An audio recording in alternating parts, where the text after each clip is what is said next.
किसी नगर में एक ब्राह्मणी रहती थी। उसका पति था देव शर्मा। वह भीख मांग कर गुजारा करता था। कुछ समय ब्राह्मणी ने एक शिशु को जन्म दिया। संयोग से उसी समय उस घर में एक नेवली ने भी संतान को जन्म दिया। नेवले को जन्म देकर वह नेवली गुजर गई। तब ममता के वशीभूत होकर वह ब्राह्मणी उस नेवले को बेटे के समान ही पालने लगी। नेवला भी माँ के समान ही उसे प्यार करता था। पर ब्राह्मणी के मन में हर समय यह आशंका रहती थी कि कहीं वह नेवला उसके बेटे को न खा ले। वह उस पर बिल्कुल यकीन नहीं करती थी, इसलिए कहीं जाती तो पति से यह कहकर जाती थी, जब तक मैं न लौटूं तुम कहीं जाना मत, यहीं शिशु के पास ही बैठना। एक बार की बात, ब्राह्मण देव शर्मा भिक्षा मांगने के लिए जाने लगा।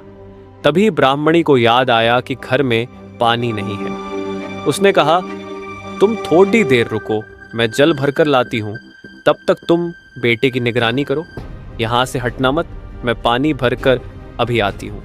ब्राह्मणी पानी भरने के लिए गई तो नदी तट पर कुछ परिचित स्त्रियों भी मिल गई।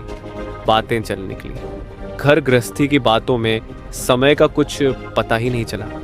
अचानक ब्राह्मणी को याद आया कि उसे जल्दी पानी भरकर ले जाना था। वह तेज कदमों से घर की ओर चल पड़ी। ब्राह्मण ने देखा कि ब्राह्मणी को गए बहुत देर हो गई और अभी तक वह लौटी नहीं है, तो वह दरवाजा बंद करके भीख मांगने चला गया। थोड़ी देर में ही एक विशाल सांप वहां आया। वह दरवाजे को धक्का देकर अंदर आया और धीरे धीरे आगे बढ़ने लगा। वह ब्राह्मणी के उस सोए हुए शिशु को खाना चाहता था। तभी नेवले ने उसे देखा। वह अपने भाई की रक्षा के लिए बहादुरी से उससे भिड़ गया। देर तक लड़ाई चली। आखिर नेवले ने सर्प के टुकड़े टुकड़े कर दिए। उसके मुंह और शरीर पर भी जगह जगह सांप का रक्त लग गया था। कुछ देर बाद ब्राह्मणी पानी भरकर लौटी।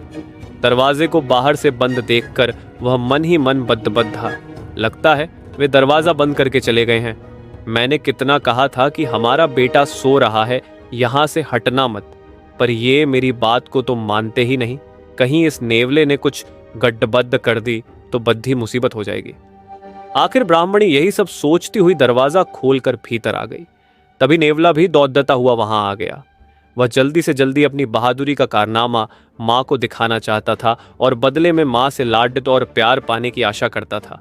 ब्राह्मणी ने देखा नेवले के मुंह में खून लगा हुआ है तो उसके मन में एक ही बात आई, अच्छा तो इस दुष्ट ने मेरे बेटे को मारकर खा ही लिया।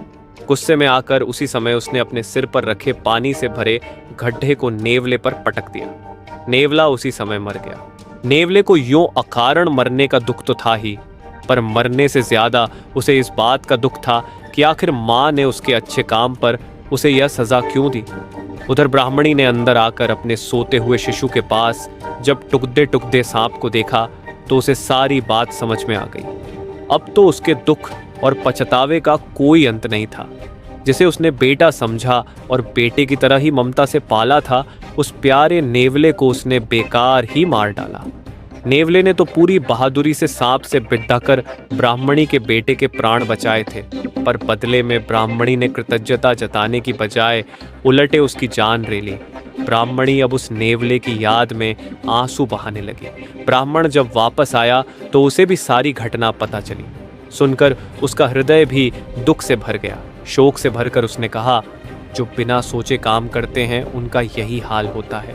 अगर कहानी अच्छी लगी तो कमेंट करें और लाइक करें और चैनल को सब्सक्राइब करना ना भूलें। धन्यवाद।